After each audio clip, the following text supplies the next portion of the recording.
Everyone, this is Ruby here, and I welcome you on my YouTube channel that is Study with Anubhav. So, guys, good morning, and how are you? I hope you all will be very fine.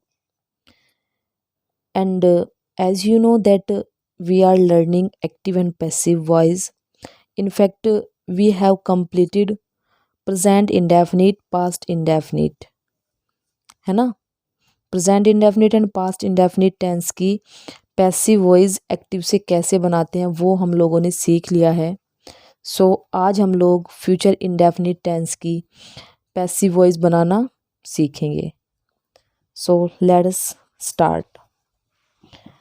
देखेंगे future indefinite tense. Future indefinite tense की helping verb आप बहुत अच्छे से जानते हैं कि will और शैल जो होती है वो एक्टिव में फ्यूचर इंडेफिनिट की हेल्पिंग वर्ब होती है। क्लियर बात? ये मैंने मेंशन भी कर दिया। इनफैक्ट जब आप पैसिव वॉइस बनाते हैं फ्यूचर इंडेफिनिट टेंस की, so definitely in every tense मतलब हेल्पिंग वर्ब जो है वो बदल के लेता है अपने साथ पैसिव में। जैसे इसमें विल या शैल हेल्पिंग वर्ब है एक्टिव में, सो कौन सी लगेगी पैसिव में? विल बी या shall be according to the subject.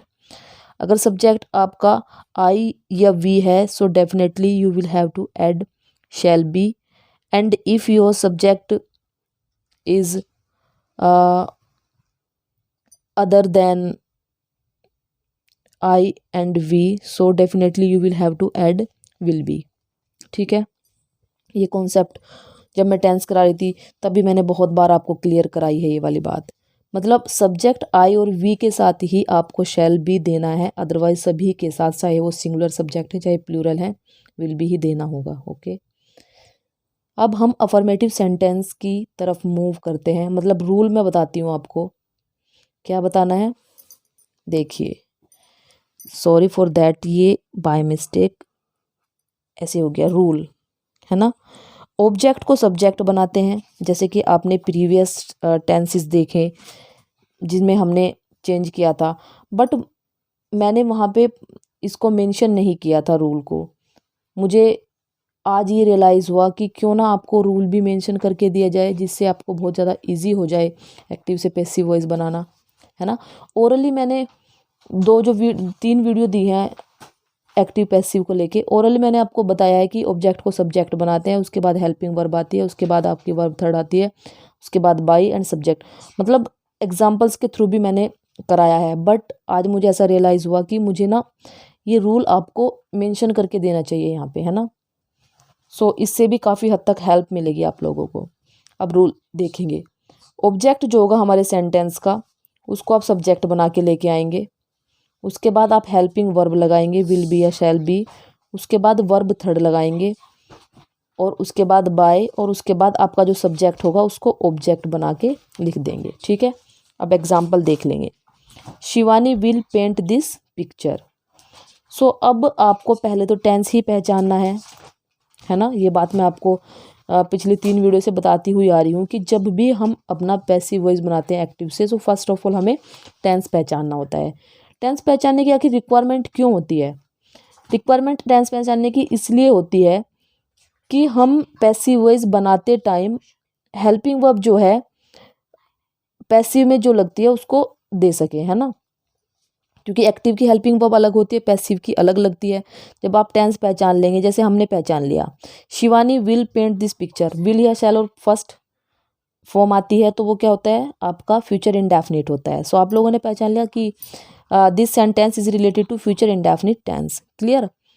सो अब जब आपको फ्यूचर इंडेफिनिट का पता चल गया है, और आपको ये भी पता है कि विल बी शैल भी हम इसमें पैसिव वॉइस में लगाते हैं, सो नेक्स्ट आपको क्या करना है? अपना ऑब्जेक्ट देखना है। और ऑब्जेक्ट किसके बाद आता है? ऑब्जेक्ट आपका वर्ब के बाद आता है। ठीक, वर्ब है हमारी paint, so this picture is object here.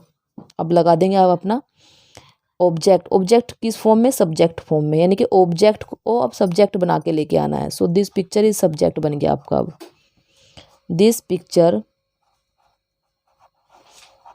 उसके बाद आपको पता ही है हेल्पिंग वर्ब आएगी, विल बी। शैल बी कब आता? जब यहाँ पे आई या वी होता। ठीक, विल बी, उसके बाद वर्ब थर्ड पेंट है तो क्या हो जाएगी third form painted, PAINTED, painted. उसके बाद बाय, अब जो हमारा सब्जेक्ट है शिवानी, उसको बना देंगे आप ऑब्जेक्ट, मतलब सब्जेक्ट को ऑब्जेक्ट बना के बाय के बाद लिखेंगे बाय शिवानी। आपको समझ आया होगा बहुत अच्छे से, है ना। अब ये देखिए आप लोग, नेक्स्ट एग्जाम्पल मैंने लिया है, he will wash his dirty clothes. Tense पहचान लिया, विल या शैल से, मतलब विल या शैल के बाद V1 मिलेगी, तो हमने देख लिया फ्यूचर इंडेफिनिट है ना। उसके बाद वर्ब के बाद जो आता है वो ऑब्जेक्ट होता है, वो ऑब्जेक्ट देखेंगे क्योंकि ऑब्जेक्ट को हमने बनाना है सब्जेक्ट। सो वॉश जो है यहाँ पे वर्ब फर्स्ट है। उसके बाद हिज डर्टी क्लॉथ्स क्या है आपका ऑब्जेक्ट, और उसको बना देना है सब्जेक्ट। क्या बन गया हिज DIRTY डर्टी क्लॉथ्स। उसके बाद हेल्पिंग वर्ब आएगी विल बी, थर्ड फॉर्म आएगी वॉश्ड, और उसके बाद बाय आएगा और सब्जेक्ट है ही, इसका ऑब्जेक्ट हिम हो जाएगा। सो बहुत ही ज़्यादा इजी है एक्टिव से पैसिव बनाना, अगर आप लोगों ने टेंस पहचान लिया है और आपको पर्टिकुलर टेंस से रिलेटेड पैसिव में जो हेल्पिंग वर्ब लगेगी वो पता है। सो बहुत ही ज़्यादा इजी है। तो अब हम नेगेटिव सेंटेंस देखेंगे। स्ट्रक्चर क्या होगा नेगेटिव सेंटेंस का, मतलब कैसे हम फॉर्मेट करेंगे पैसिव वॉइस बनाने में, तो वो तो पता ही है आपको। ऑब्जेक्ट को सब्जेक्ट बनाएंगे टेंस पहचानने के बाद, ऑब्जेक्ट को सब्जेक्ट बना लिया। उसके बाद विल या शैल में से एक आएगा, क्योंकि जब आपने टेंस पढ़ रहे थे हम तब भी मैंने आपको बताया था विल भी शैल भी आपका एक साथ नहीं आता, सिर्फ ये कब आता है अफर्मेटिव में ही एक साथ आता है। सो विल या शैल आया, उसके बाद नॉट, उसके बाद बी, और उसके बाद वर्ब थर्ड, और वर्ब थर्ड के बाद आपका आएगा बाय जो कि आता ही है। उसके बाद सब्जेक्ट को ऑब्जेक्ट बना के लिखना है, उसके बाद अदर वर्ड्स आ जाएंगे अगर आपके सेंटेंस में होंगे तो, और नहीं होंगे तो it does not matter, skip कर देंगे। अब देखेंगे टेंस पहचाना, मैं बार बार रिपीट क्यों कर रही हूँ इस चीज़ को, ताकि आप फोकस करें, है ना, कि फर्स्ट ऑफ ऑल हमें करना क्या होता है। टेंस पहचान लिया, शैल है, अटेंड फर्स्ट फॉर्म है तो शैल और फर्स्ट फॉर्म यानी कि फ्यूचर इंडेफिनिट। उसके बाद आप देखेंगे ऑब्जेक्ट, ऑब्जेक्ट क्या है आपका द फंक्शन। ऑब्जेक्ट क्यों देखना होता है, क्योंकि हमने इसको सब्जेक्ट बनाना होता है। सो यहाँ पे आ गया the function, FUNCTION, the function. उसके बाद विल या शैल में से एक तो क्या आया विल, उसके बाद नॉट, उसके बाद आपको पता है बी, मैंने लिखवाया हुआ है। उसके बाद बी के बाद वर्ब थर्ड, तो वर्ब फर्स्ट है अटेंड, अटेंडेड हो जाएगा ATTENDED। वर्ब थर्ड के बाद बाय, उसके बाद सब्जेक्ट को ऑब्जेक्ट, सब्जेक्ट है वी का ऑब्जेक्ट हो जाएगा अस। सो आपका पैसिव वॉइस क्या बना, the function will not be attended by us. Clear हो गया। और मैं मतलब 100% ये कह सकती हूँ कि आप लोगों को अच्छे से समझ आ रहा होगा, क्योंकि मैं इतना एफर्ट्स कर रही हूँ, आपको बार बार रिपीटेशन भी करा रही हूँ एक चीज़ का, जिससे कि आप लोगों के माइंड में ये सेट हो जाए, है ना। So definitely you will have to keep in your mind that first of all what will we do when we make active to passive voice, है ना, कि हमें पहले क्या करना है एंड सेकंड स्टेप पे क्या लेना है, थर्ड पे क्या लेना है। इस तरीके से आप अपने माइंड में रखेंगे इन चीज़ों को। क्लियर। नेक्स्ट है वीनस विल नॉट चीट मी। अब नोट है नेगेटिव हो गया, विल और फर्स्ट फॉर्म से आपको टेंस की पहचान होगी, फ्यूचर इंडेफिनिट है। अब ऑब्जेक्ट देखेंगे, चीट वर्ब है तो मी आपका ऑब्जेक्ट हुआ, मी ऑब्जेक्ट है तो उसको सब्जेक्टिव फॉर्म में लाएंगे तो क्या हो जाएगा आई, और अब आई के साथ क्या आएगा शैल आएगा, because I and we always take shall, है ना। वो अलग सॉरी ऑलवेज में यहाँ पे थोड़ा गलत बोलगी, क्योंकि समटाइम्स ऐसा होता है कुछ कंडीशंस में कि आई और वी के साथ आपको विल देना होता है, बाकी सभी सब्जेक्ट के साथ शैल देना होता है ना। वो मैंने आपको जब टेंस करा रही थी उस वीडियो में बहुत अच्छे से नोट भी कराया था, बिल्कुल आप जानते हैं। आई शैल के बाद नॉट, उसके बाद बी, वर्ब थर्ड चीट की cheated, CHEATED, cheated, by, subject का ऑब्जेक्ट वीनस, VINUS। क्लियर हुआ जी। Next example, you will not visit the Taj Mahal. Will and visit, definitely you will identify that it is related to future indefinite tense, yes. And not add है, so definitely you will identify to that it's negative sentence. So अब शुरू करते हैं।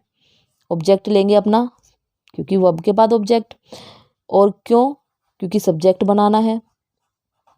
The Taj Mahal will not be, verb third visited, VISITED, visited. उसके बाद bye और subject you, उसका बन जाएगा यहाँ पे object. Clear friends, yes. Next and last example, Akash will not fly the kite in the sky. So definitely first of all you will have to identify the object here. Object fly के बाद आया है the kite. So the kite and will, उसके बाद not, उसके बाद be, verb third। verb third होती है fly फर्स्ट है, flew हो जाती है सेकंड, और फ्लोन हो जाएगी FLOWN, थर्ड फॉर्म हो जाएगी बी फ्लॉन। उसके बाद बाय, AKASH, आकाश, और अदर वर्ड भी है इन द स्काई। क्लियर हो गया ना, यस। मैं पूरी उम्मीद के साथ कह सकती हूँ कि आप लोगों को अच्छे से समझ आ रहा होगा, बहुत अच्छे से। सो अगर आपकी इसके रिगार्डिंग कोई भी क्वेरी है या आपको कोई डाउट्स है कहीं से भी, so you can ask me by the help of comment box, है ना। You can comment me, and if you like my video, पसंद आ रही है आपको, so please like and share in your friend circle, and please subscribe my channel. It's a very humble request from my side. Thanks for being with me. It's enough for today, and have a nice day.